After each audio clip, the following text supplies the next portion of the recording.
une subvention exceptionnelle de 1 200 € maximum destinée au Téléthon. Prélèvement de 1 200 € sur les crédits de dépenses imprévues. En section d'investissement, considérant les notifications d'attribution de subventions reçues sur l'opération 2017-02, création d'un espace culturel, nous procédons à l'inscription des crédits correspondants en recettes, permettant d'inscrire par anticipation les dépenses de travaux prévues par APECCP en 2019. Recettes. Article 1321, subvention de la DRAC d'un montant de 533 000 € versé cette année. Article 1322, subvention de la région pour 187 000 € versé à la fin des travaux. Article 1323, subvention du Conseil général pour 400 000 €. Celles-ci seront versées à la fin des travaux sur présentation des factures acquittées. En dépenses, 2017-02, la création de l'espace culturel, inscription de crédits complémentaires pour 786 000 €, portant l'enveloppe budgétaire à 1 729 812 € 40 centimes, ce qui représente la totalité des travaux de cette opération. Sont également inscrits en dépenses les crédits complémentaires sur les opérations suivantes. 2018-02, restructuration des écoles pour 63 500 €, correspondant aux travaux complémentaires de mise en sécurité. 2018-06, équipement de service pour 100 500 €, destiné à l'acquisition de la laveuse.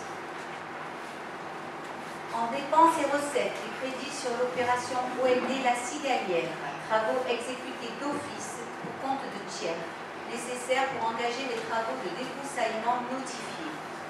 Chapitre 4541-B, OLD La Cigalière pour 54 000 € et chapitre 4542-R, OLD La Cigalière pour 54 000 €.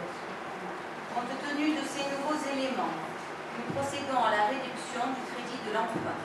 Chapitre 16, réduction du crédit de l'emprunt, moins 170 000 €, portant l'inscription à 550 000 €. La section d'investissement, dépenses et recettes est équilibrée à hauteur de 1 400 000 €, portant le total budgétaire à 3 878 894 € 59. Voilà, monsieur le maire. Merci. Y a-t-il des questions? Oui, monsieur. Merci, monsieur le maire. Moi, j'ai besoin de faire deux questions. L'éclaircissement. L'éclaircissement, c'est sur la... Vous pouvez parler. Pardon, excuse-moi. Ah, c'est pas fort.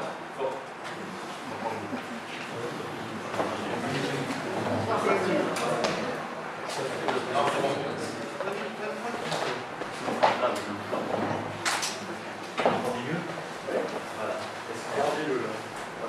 Ce que je demandais, c'était un éclaircissement sur la structuration des écoles.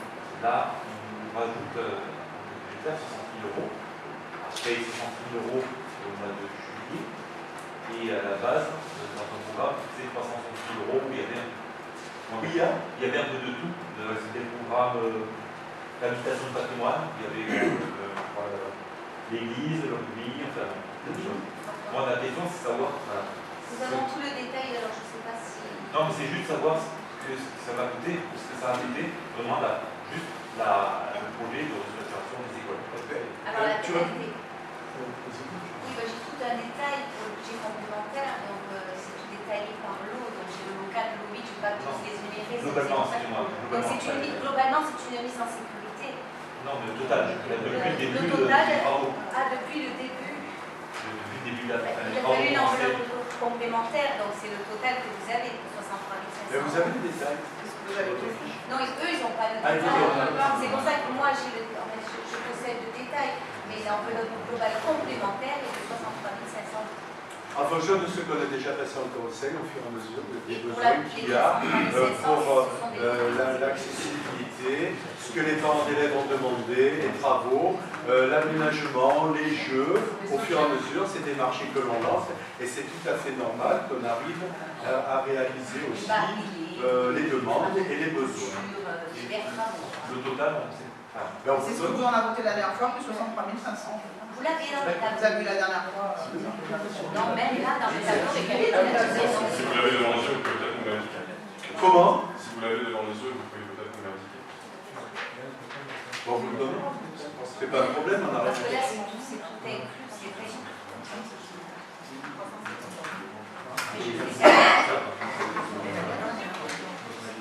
Attendez, c'est bon? Oui, mais après c'était juste une remarque, une petite validation, juste pour le financement. Le pays ici plus important de. Très bien. Une circulaire ministérielle est sortie concernant la sécurisation des écoles, notamment pour la lettre inclusion. Donc nous avons mis en place voilà, un nouveau système. Les enseignants vont être formés. Par vous? Après, par l'entreprise. vous savez qu'on avait l'obligation de la mise en sécurité et de la commission qui nous a imposé pour les écoles. Donc on a travaillé en amont nous, pour voir ce qu'on pouvait mettre qui soit le plus intéressant de mettre en place. Donc on a trouvé une société que justement c'est ce qui rentre là-dedans, qui va être mise en place à la rentrée. Normalement, ça y est, tout est arrivé. Il nous reste la formation des enseignants à faire. Donc on a Mme Casalini qui est responsable au niveau de l'inspection. Tu peux donner comme étude dessus plus d'informations sur ce mode de sécurité? C'est un système sans fil, déjà, parce qu'on a vu qu'avec le filaire, le problème, c'est que ça ne couvrait pas tout. Notamment quand quelqu'un est dans la cour, il faut aller jusqu'au bouton pour aller signaler. Voilà. C'est un système de balises qui ne sont pas plus grosses que des chronomètres, par exemple. Donc, c'est des enseignants les rechargent le soir dans la classe et les récupèrent le matin. Ils peuvent les laisser sur le bureau. Quand ils vont en récréation, ils peuvent les prendre. S'ils vont à la piscine, qu'ils vont au stage ou ailleurs, ils la prennent avec eux. Ce qui leur permet d'être alertés s'il y a quelque chose dans l'école, ou inversement d'alerter eux s'ils ont un problème quelconque. Donc tout est relié après avec l'APL, enfin avec les numéros que nous on enregistre. La commune a un visuel par rapport avec un logiciel sur ce qui se passe. On peut même voir si on peut identifier voilà, sur une valise un point n'a pas été périmètre, chargée, par il y a exemple. Voilà. Un Un par classe, il y en aura sur les asiennes, il y en aura dans les points cantines, il y en aura dans. Voilà, pour que tout le monde soit couvert au niveau de la surveillance méridienne. Et le but à long terme, c'est peut-être aussi d'équiper le CLSH, la crèche, voilà. À long terme, je dirais, voilà, c'est quelque chose qui peut être étendu. C'est pour ça qu'on voulait un modèle qui soit fiable. Quelque chose qui puisse durer, qui puisse être étendu en fait. Y a-t-il d'autres questions, monsieur? Oui, monsieur le maire, je voudrais. Oui, ça marche. Et je prends la parole pour la même ligne, la restructuration des écoles évoluées. Alors, on est bien d'accord, on arrive quasiment à 1 million d'euros pour cette restructuration. 484 500. Pour l'instant. Il y a pas de marge. 15 500. En englobant, En englobant la date, qui est pour la plus grosse partie du chiffre quand même. Voilà, il faut bien le savoir. Je ne sais pas si vous avez dû voir. On peut se demander l'utilité de cette restructuration, parce que vraiment, il n'y a pas de classe en plus, puisque les Mais ça, vous allez le voir prochainement.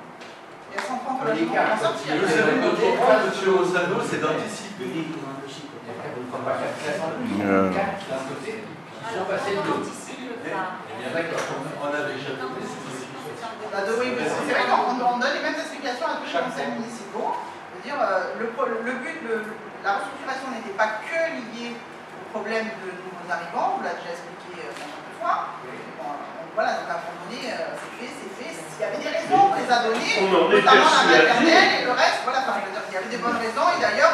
Prendre de la graine. Actuellement, quoi. Ça n'empêche pas d'avoir des difficultés pour accueillir tous les enfants pour les parents de souhait. À l'école, dans un premier temps, à l'école, la cantine ne fait pas partie de la restructuration pour l'instant. Nous allons faire dans un deuxième temps une restructuration des cantines. Alors, justement, à ce sujet-là, monsieur Rossano, madame Laurence Boussama a interpellé le ministre de l'Éducation nationale en demandant comment nous accompagner dans le financement des cantines et des aménagements. Monsieur le ministre nous a dit de prendre rendez-vous avec le préfet et de voir le financement qu'il peut nous apporter. Comme quoi, vous voyez, c'était quand même pour nous un point très important. Je suis intervenu aussi le même soir à l'Élysée il y a une semaine, là-dessus. Vous pouvez rigoler, ça ne vous arrivera pas d'aller à l'Élysée. Je vous le dis. Et ensuite, je vous dirai pourquoi je souris. Oui, oh, ben, bien sûr, il faut se dire. Après, vous savez, si c'est votre point de défense, parce qu'avec vous, il faut porter toujours des arguments, on les porte. Donc, on a oui, il faut porter des arguments. Dans une discussion, il faut porter des arguments. S'il vous plaît, je réponds à M. Rossano. Allez-y. Voilà. Et vous lèverez la voix. Si Oh, c'est nécessaire. c'est la voix. Donc, M. Rossano, je voulais vous dire l'intérêt que nous portons quand même à mes écoles. Nous ne nous déplaçons pas pour passer des vacances, nous nous déplaçons pour travailler. Et le travail qu'on a fait jusqu'à maintenant a toujours porté ses fruits. Quand vous voyez le nombre de subventions qu'on a pu nous accorder, c'est pas venu à attendre derrière le bureau de la mairie. Je remercie beaucoup aussi Philippe Marco et les services qui nous ont accompagnés pour avoir ces subventions auprès de la DRAC, de nombreuses réunions que nous avons pu avoir avec la région, le département et tout pour obtenir des subventions auxquelles on savait qu'on allait les avoir, mais tant qu'ils ne nous avaient pas distribuées en sachant les finances sur l'échelle nationale que ça pouvait porter, donc nous les avons eu. Après, je voulais vous dire aussi, quand vous parlez comme ça, je veux vous dire, j'ai rencontré de nombreux maires, justement au Salon des maires, où ils sont très inquiets par le regroupement des communes par la loi NOTRe et par tout ce qu'il va y avoir comme investissement.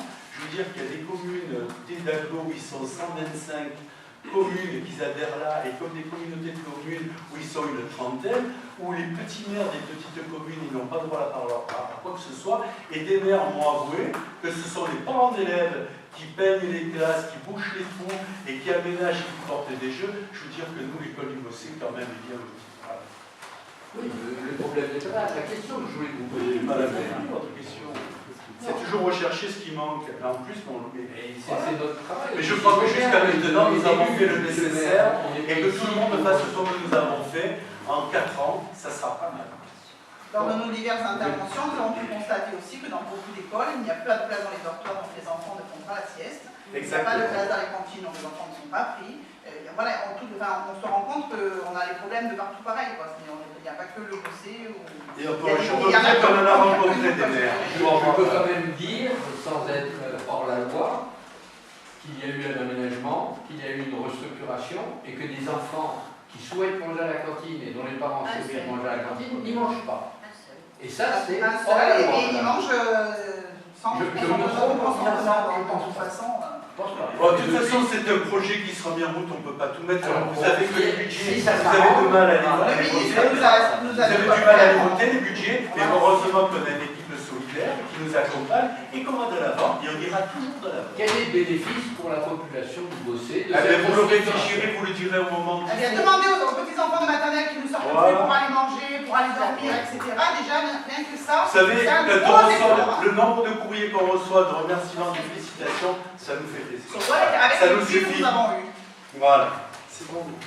Et tout le bâtiment, alors, qui a été l'idée et qui revient maintenant à l'ODEL, il a été... Il ne revient pas à l'ODEL, il revient au CLSH, donc c'est l'ODEL actuellement qui a la NDSP, ce n'est pas forcément eux qui l'auront après, donc il faut arrêter de dire que c'est à l'ODEL, on a une NDSP avec le CLSH. Exactement. Et voilà, c'est ceux qui remportent les marchés, malheureusement, il y a des procédures, on les applique, hein. Après que ce soit l'un ou l'autre qui l'emporte, ça pour nous, c'est pas notre problème, le but c'est qu'ils s'occupent bien des enfants. C'est ça notre En fin de compte, ce que je voudrais dire, c'est que les instituteurs qui ont créé l'ODEL, enfin ça ne s'appelait pas l'ODEL en 1935, c'était 83 ans, je pense qu'ils n'approuveraient pas cette restructuration. Ah, vous savez, vous allez en voir des nouvelles restructurations, je peux vous le dire, ce qui nous attend 2019-2020. On est... Qui nous disent merci. Bien, alors oui, monsieur le maire, j'ai plusieurs choses. Alors, vous avez parlé de votre brillante intervention à l'Élysée.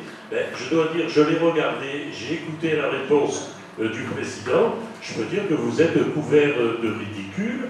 Vous avez demandé au président de la République l'autorisation de ne pas appliquer la loi.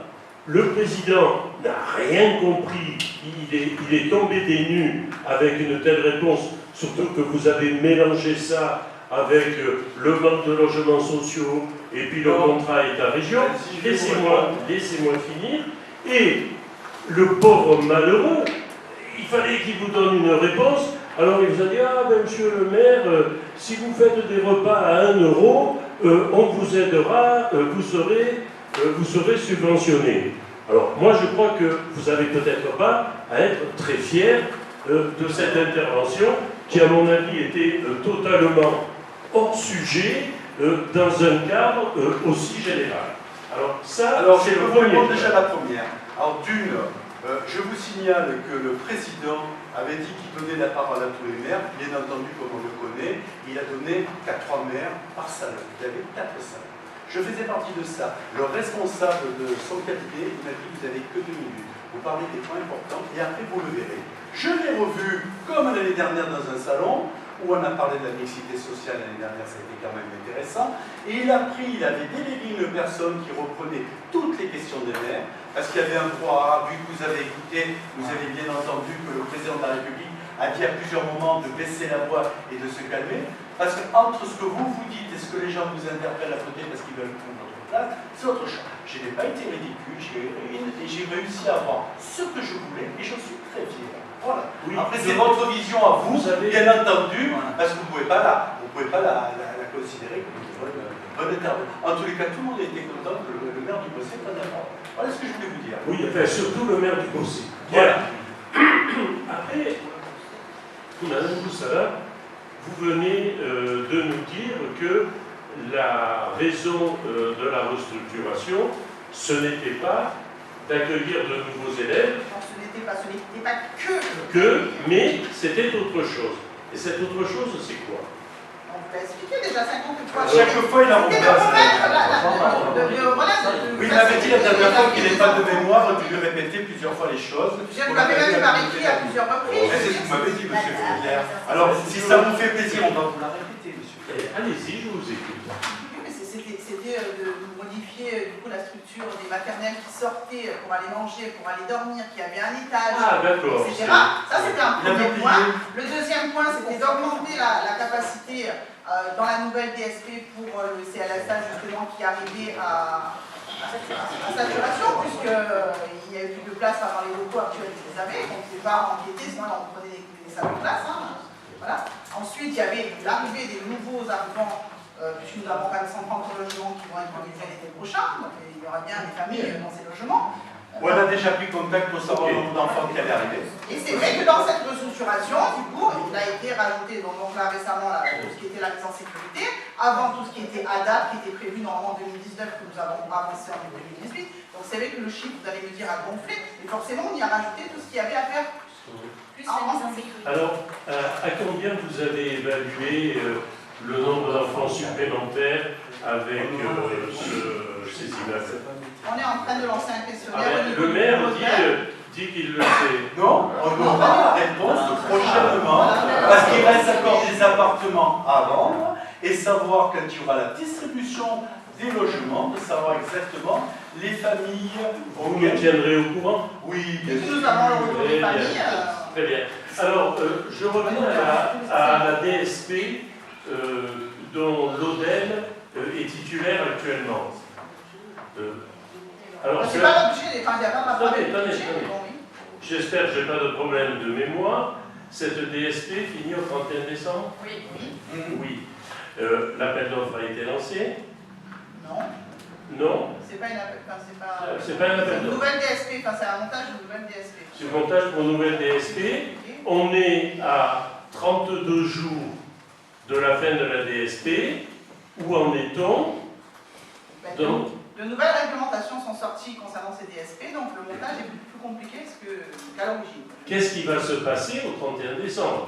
Disons au 1er janvier ou les premiers jours de janvier. C'est quand même curieux. Je sais pas l'objet, il fallait le poser en questions diverses, on ne répondra pas. C'est comme ça. Elle a de la graine. Bon, très bien. Très bien. Donc, je vois que pour tout ce qui concerne l'hôtel, vous êtes particulièrement mal à l'aise. Pas du tout. Ben, si. C'est assez clair. C'est assez clair parce que vous ne voulez pas répondre à une question qui a trait à un point de la décision budgétaire modificative, puisque vous avez dit que On n'a pas fait de travaux dans la restructuration des écoles, vous avez dit que c'était pour permettre